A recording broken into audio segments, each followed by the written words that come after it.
قل هذه سبيلي أدعو إلى الله على بصيرة أنا ومن اتبعني وسبحان الله وما أنا من المشركين. اعوذ باللہ من الشیطان الرجیم. بسم اللہ الرحمن الرحیم.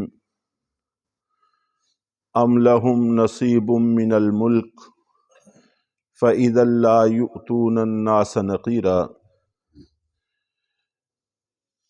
کہ ان کے لیے بادشاہی میں، سلطنت میں کوئی حصہ ہوتا تب تو نہ دیتے لوگوں کو ایک تل کے برابر بھی کچھ.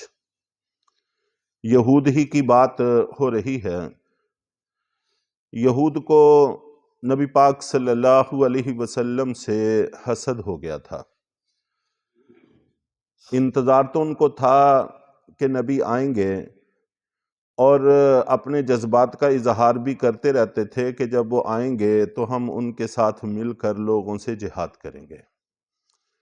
لیکن جس وقت اللہ کے نبی صلی اللہ علیہ وسلم قریش سے پیدا ہوئے تو پھر ان کو حسد ہوا کہ یہ ہماری لڑی سے کیوں نہیں ہے، حضرت اسحاق علیہ السلام کی اولاد میں سے کیوں نہیں ہیں، حضرت اسماعیل علیہ السلام کی اولاد سے کیوں ہیں. اس وجہ سے ان کو حسد ہو گیا کہ ہمارے خاندانوں سے نبوت نکل کر دوسرے خاندان میں چلی گئی. اور حسد کی وجہ بھی منقول ہے جس کا ذکر آ گیا ہے. تو اللہ رب العزت نے دونوں آیتوں میں بڑا معقول جواب دیا ہے کہ عام طور پر حسد ہونے کی وجہ یہ ہو سکتی ہے کہ یہ تم سے لے کر ان کو دی ہو. نبوت تمہاری سلطنت تھی، تمہاری چیز تھی، تم سے لے کر نبی پاک صلی اللہ علیہ وسلم کو دے دی ہے، تب تمہیں اعتراض ہو کہ ہماری چیز تھی، ہم سے لے کر ان کو دے دی. ظاہر ہے کہ ایسا تو نہیں ہے. تم تو خود اس سلطنت سے محروم ہو. تمہارا سلطنت تمہارے پاس ہونا تو دور کی بات ہے، سلطنت کا کچھ حصہ بھی تمہارے پاس نہیں ہے. اور یہ تو سراسر دینی معاملہ ہے. اگر دنیا کی چیزوں میں بھی تمہیں اختیار ہوتا تو تم تو ایک تل کے برابر بھی کسی کو کوئی چیز نہ دیتے. نقیرہ کا میں نے پہلے بھی معنی عرض کیا تھا کہ کھجور کی گٹھلی کا جو شگاف ہوتا ہے، کٹ، اس کے کنارے پر ایک ہلکا سا نقطہ ہوتا ہے جس سے پھر پودا پھوٹ کر نکلتا ہے. تو عام طور پر وہ تل سے بھی تھوڑا ہوتا ہے. تو محاورات میں تل ترجمہ کر لیا جاتا ہے کہ اتنا سا بھی اگر تمہارا دنیا کی سلطنت میں بھی دخل ہوتا تو تم تو کسی کو کچھ بھی نہ دیتے. اور حقیقت بھی یہی ہے کہ انسان بہت تنگ دل واقع ہوا ہے. تو اس لیے ایک تو یہ کہ تمہارا اس میں ذرہ بھر کوئی عمل دخل نہیں ہے، تم سے لے کر دیا نہیں ہے، تو تمہیں اعتراض کس چیز کا ہے. اور دوسری کا تذکرہ آگے کیا گیا ہے کہ تمہاری چیز تو نہیں تھی لیکن پھر بھی تمہیں اعتراض ہے کہ کیوں دی گئی. تو اللہ تعالیٰ نے اس کا بھی بڑا معقول جواب دیا ہے کہ یہ نبوت اللہ تعالیٰ نے ابراہیم علیہ السلام کی اولاد میں رکھی تھی. دو چیزوں کا ذکر ہے: آتینا آل ابراہیم الکتاب والحکمہ وآتیناہم ملکا عظیما، کہ ہم نے ابراہیم علیہ السلام کی اولاد کو کتاب اور حکمت بھی دی تھی، اور اس کے ساتھ ساتھ ہم نے بادشاہت اور سلطنت بھی دی تھی. چنانچہ ابراہیم علیہ السلام کی اولاد میں بہت سارے بادشاہ بھی ہوئے ہیں اور بہت سارے انبیاء کرام بھی ہوئے ہیں. تو نبوت نبیوں کے خاندان میں سے تھی، اور جیسے حضرت اسحاق علیہ السلام ابراہیم علیہ السلام کی اولاد ہیں، اسی طرح حضرت اسماعیل علیہ السلام بھی ابراہیم علیہ السلام کی اولاد ہیں. تو جیسے اسحاق علیہ السلام نبی تھے تو حضرت اسماعیل علیہ السلام بھی ویسے ہی نبی تھے. تو پہلے انبیاء اکرام اسحاق علیہ السلام کی اولاد میں سے آتے رہے، تو یہ حضرت اسماعیل علیہ السلام کی اولاد میں سے ہیں. تو جن خاندان انبیاء کے خاندان میں نبوت پہلے تھی، اسی خاندان میں انبیاء کی اولاد میں اب نبوت ہے تو تمہیں اس پر اعتراض کیا ہو سکتا ہے؟ تو بہرحال جس وقت انسان کو حسد ہو جاتا ہے تو پھر وہ یہ نہیں دیکھتا کہ اعتراض معقول ہے یا معقول نہیں ہے۔ عام طور پر ایک واقعہ اس موقع پر نقل کیا جاتا ہے کہ کوئی اللہ کے نیک بندے تھے، تو لیکن ان کی بیوی ان کو اللہ کا ولی ماننے کے لیے تیار نہیں تھی، تو اکثر ان کے ساتھ برا بلا بولتی رہتی تھی۔ تو ایک دفعہ ان اللہ والوں کے ذہن میں خیال آیا کہ ان کو کوئی کرامت دکھانی چاہیے، شاید اس کو دیکھ کر ہی اس کے دل کے اندر کوئی احساس پیدا ہو جائے۔ چنانچہ انہوں نے گھر کے اوپر سے اڑ کر دکھایا۔ تو یہ مثال بھی ہو سکتی ہے، واقعہ بھی ہو سکتا ہے۔ جس وقت انسان نیکی کے کاموں میں بہت بڑھ جاتا ہے تو پھر روح کو جسم پر اللہ تعالیٰ غلبہ عطا فرما دیتے ہیں۔ جسم میں ثقل ہوتا ہے، روح میں لطافت ہوتی ہے۔ تو ہم لوگ چونکہ دنیا میں بہت زیادہ مگن ہیں، اس لیے ہمارا ثقل زیادہ ہے اور لطافت نہ ہونے کے برابر ہے، تو ہماری روح بمشکل ہمیں زندہ رکھنے میں ہی کامیاب ہوتی ہے۔ تو جو اللہ کے نیک بندے ہوتے ہیں ان کی روح طاقتور ہوتی ہے، اور جسم کا ثقل اس روح کے لیے کوئی معنی نہیں رکھتا، اس لیے ان کے لیے پرواز کوئی خاص مسئلہ نہیں ہوتا۔ تو ایسی کرامات بزرگوں کی ہیں۔ تو بہرحال گھر کے اوپر سے اڑ کر دکھایا۔ تو شام کو جب گھر آئے تو کہنے لگیں کہ تم اللہ کے ولی بنے پھرتے ہو، اللہ کے ولی تو میں نے آج دیکھے ہیں جو اوپر سے اڑتے ہوئے گزرے ہیں۔ تو انہوں نے کہا کہ اللہ کی بندی وہ میں ہی تو تھا۔ تو فوراً کہنے لگی کہ تبھی تو ٹیڑے ٹیڑے اڑ رہے تھے۔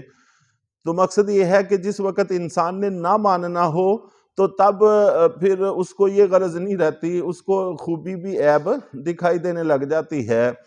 تو اس طرح سے ان کی بھی یہی صورتحال تھی کہ ساری خوبیاں ان کے لیے کوئی معنی نہیں رکھتی تھیں اور حسد کرنے لگ گئے۔ تو یہاں پر علماء نے اور بھی بہت سارا کچھ لکھا ہے کہ خام خواہ کے اعتراضات میں سے ایک اعتراض ان کا یہ بھی تھا کہ آپ نے زیادہ شادیاں کیوں کی ہیں۔ تو نبی پاک صلی اللہ علیہ وسلم کی آپ جانتے ہیں کہ سب سے پہلی شادی حضرت خدیجہ الکبریٰ رضی اللہ تعالی عنہا سے تھی، اور جب تک وہ حیات رہیں آپ نے پھر کوئی اور شادی نہیں کی، اور ان کے بعد پھر آپ نے 10 شادیاں اور کی ہیں۔ ان میں سے بھی حضرت زینب بنت خزیمہ جن کو ام المساکین رضی اللہ تعالی عنہا بھی کہا جاتا ہے، تو وہ تھوڑے عرصے کے بعد انتقال کر گئی تھی، ان سے بھی آپ نے نکاح کیا۔ تو یوں بیک وقت آپ کے نکاح میں 9 بیویاں تھیں، اور ویسے آپ نے نکاح 11 فرمائے ہیں، اور 2 آپ کے پاس باندیاں تھیں۔ تو نبی پاک صلی اللہ علیہ وسلم پر یہ اعتراض تھا، حالانکہ اس کے بارے میں بھی بار بار یہ بات کہی جا چکی ہے کہ آپ نے یہ جو شادیاں کی تھیں یہ دینی مقاصد کے لیے کی تھیں۔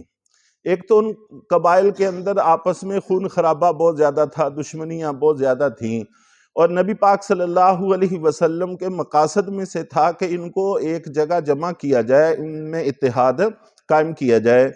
تو یوں جس قبیلے سے آپ نکاح کر لیتے تھے تو وہ قبیلہ آپ کے ساتھ مل جاتا تھا، دشمنیاں ختم ہو جاتی تھیں۔ اگرچہ یہ موضوع بھی ایک مستقل موضوع ہے، طویل طلب ہے، سارے قبائل کے تفصیلی حالات ذکر کیے جا سکتے ہیں، لیکن یہاں پر یہ چیز مقصود نہیں ہے۔ اور آج کل ہمارے ہاں یہ بھی معاملہ بہت الٹ ہو گیا ہے کہ پہلے لوگ دوسرے خاندان میں شادی کرتے تھے تاکہ تعلقات بہتر ہوں اور ان کے ساتھ مخالفتیں ختم ہوں، اور آج اس لیے نہیں کرتے کہ جو تھوڑے بہت تعلقات ہیں کہیں ان سے بھی ہاتھ دھونا نہ پڑ جائے۔ یہ ہماری معاشرت کی، ہمارے ماحول کی، ہماری عادات اور اخلاق کی خرابی کی بات ہے، وگرنہ جب ایک خاندان سے رشتہ داری قائم ہوتی ہے تو تعلقات مضبوط اور بہتر ہی ہونے چاہیے، اور صحابہ کرام کی زندگیاں اس کے لیے بہترین نمونہ ہیں، اور اس مقصد کے لیے دوسرے خاندانوں میں شادیاں کی جاتی تھیں تاکہ ہمارے تعلقات اس خاندان سے بھی مضبوط اور بہتر ہو جائیں۔ تو یہ ایک بہت بڑا مقصد تھا۔ اور اسی طرح دین اسلام کی آدھی تعلیمات ان کا تعلق گھریلو زندگی کے ساتھ ہے۔